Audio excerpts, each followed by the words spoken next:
Hello. Good morning, afternoon, or night. Welcome back. I hope your time away was wonderful and beautiful and kind, like all the things you can find in a Bug's Life movie. I really love that movie. It's so sweet. Um, uh, the animation is really good too, and it's just a cute movie. I really enjoy it. I hope if you haven't seen it, you should watch it. I hope you enjoy it too. Today we're going to be talking about Bloodchild. I only gave you all a story because from this point on, I think we're just going to be doing a story or an essay or a poem, a piece, because I want you all to or I want you all to focus on workshops. Because today is our first workshop. Yay! Thanks so much, Emma, for going up first. And so I'm really excited to see what you all think of Emma's work and the wonderful critiques that I know you're going to give. Now, uh, Bloodchild by Octavia Butler. So a little bit about Octavia Butler. She is a writer, obviously. Excuse me. She's a speculative fiction writer who essentially has gotten all the major awards for speculative fiction. So she's a multi Hugo and Nebula Award winning writer. Um, she is a MacArthur genius, and she passed a while ago. And the first book I was introduced to her with was Fledgling, which is the book that she published last before she passed, which is an incredible novel.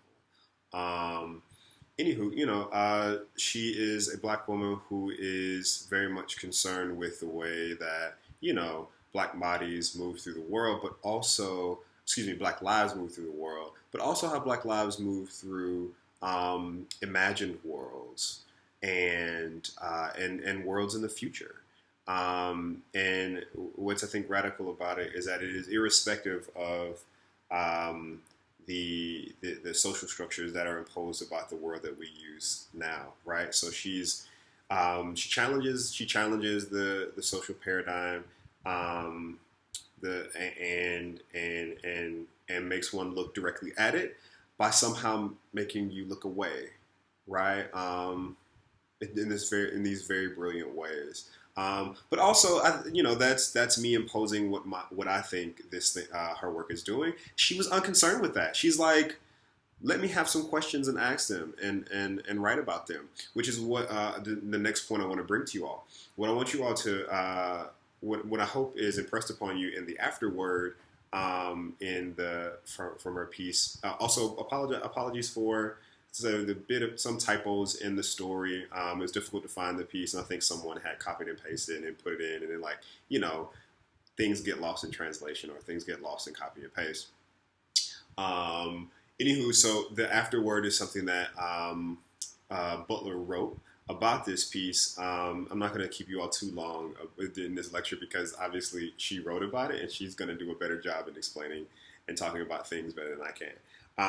But what I want to impress upon you all from that particular afterword is the fact that she wrote this story not because she had something to say, but because she had a question.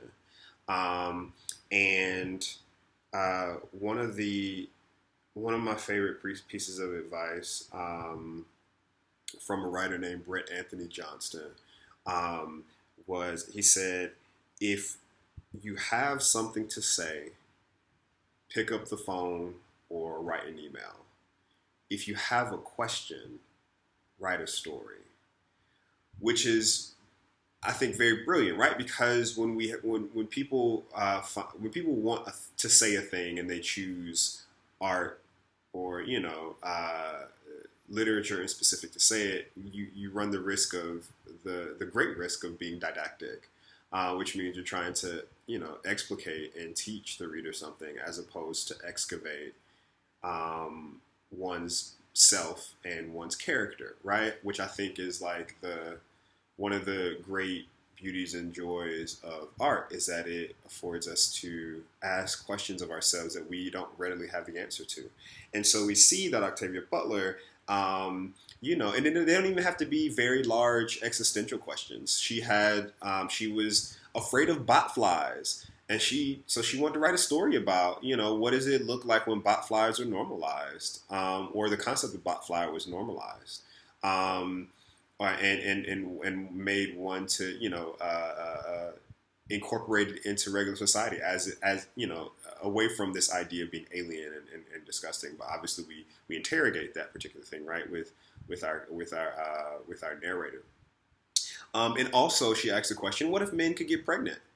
What would happen if men could get pregnant? And obviously, she went through that particular rationale of not just being, trying to one up women because patriarchy, right?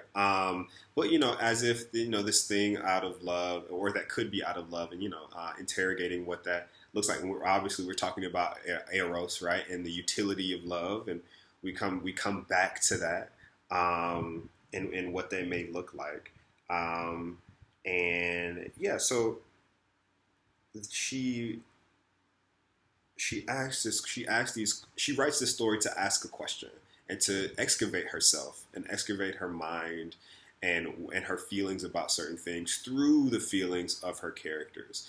Moving away from that, I want to, one of the things that was very, very interesting. It was very, very much like a last comment to the thing, to what she was saying.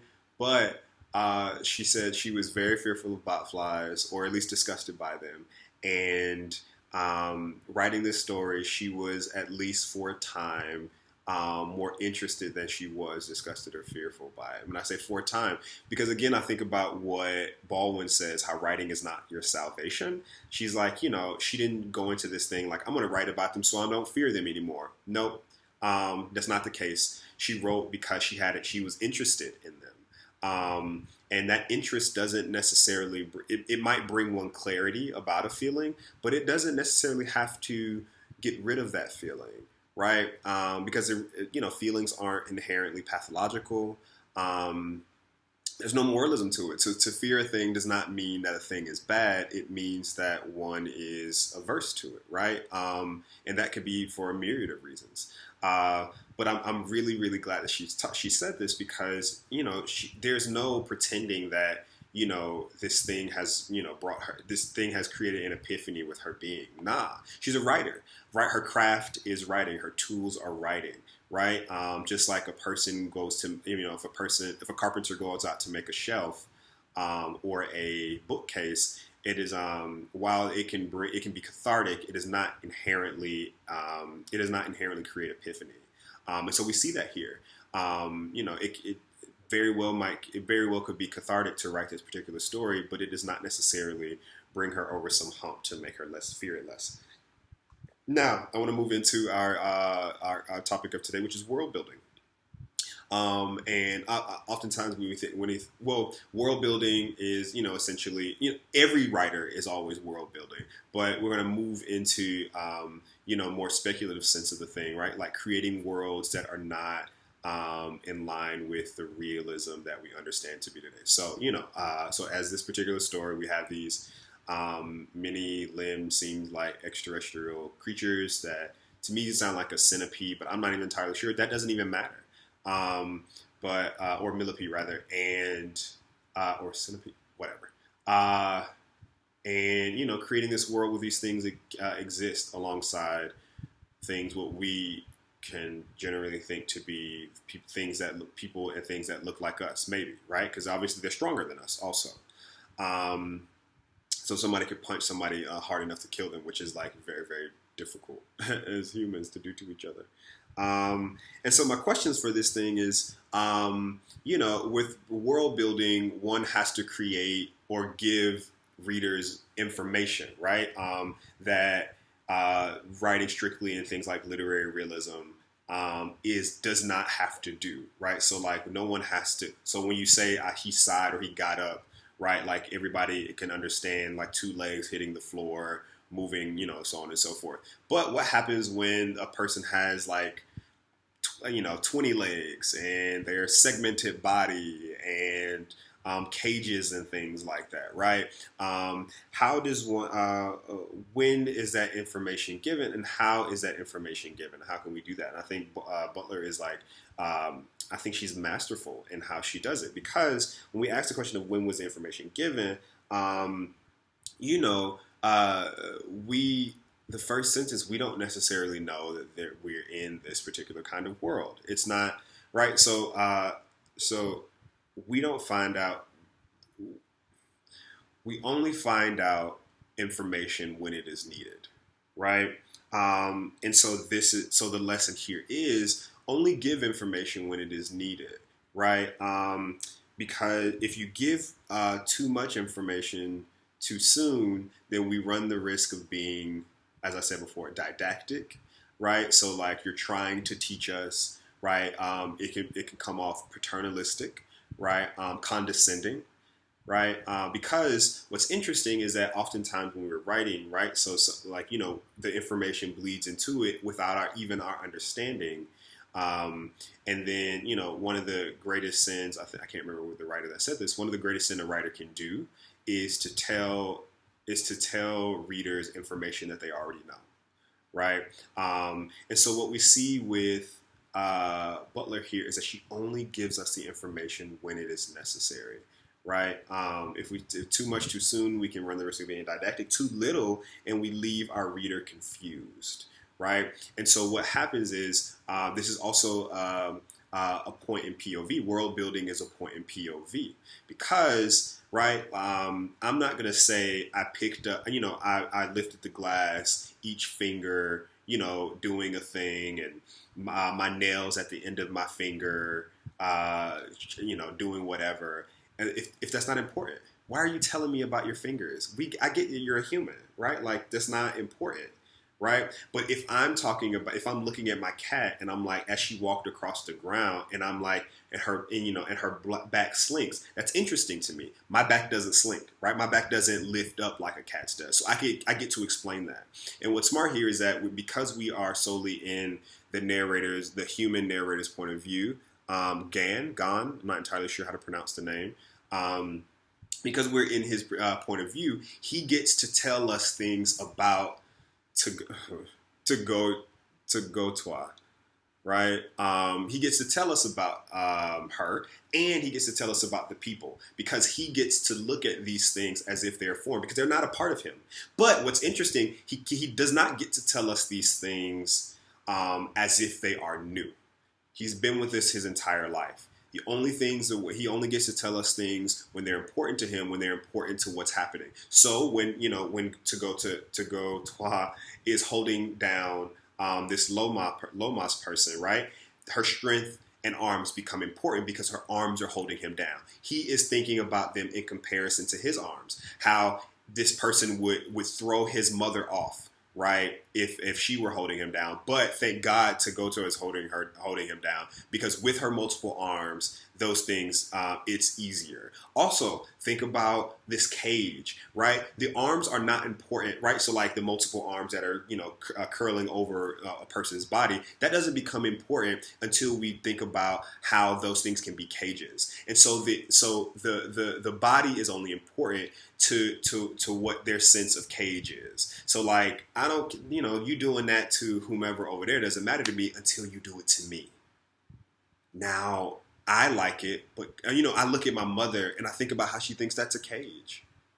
But if she did it to me first, it wouldn't, or I wouldn't even trip, right? So these things, right? Like when we get it, when we get those things is important, and how it is given is also important, right? So we don't know anything about,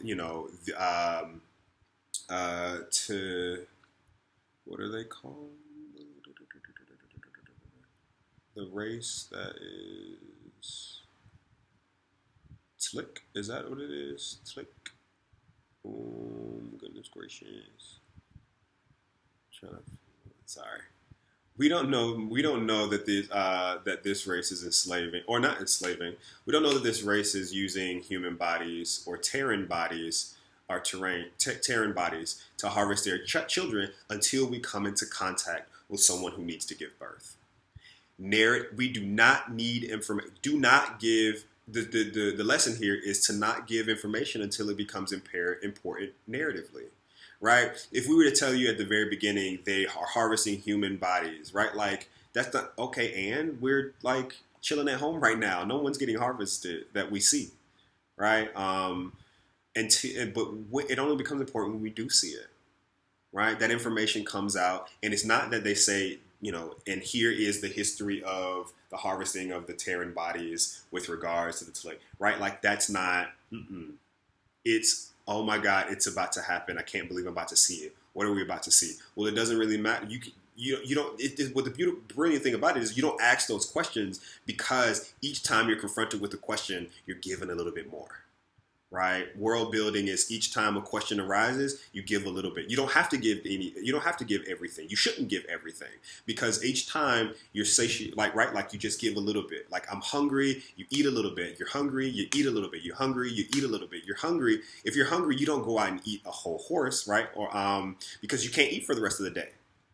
You gotta keep us propelling forward, right? If you're hungry, you eat a whole horse. You gotta sit down. Right, I gotta sit down for a little bit. I can't be moving forward, but the plot in a story is supposed to be propulsive.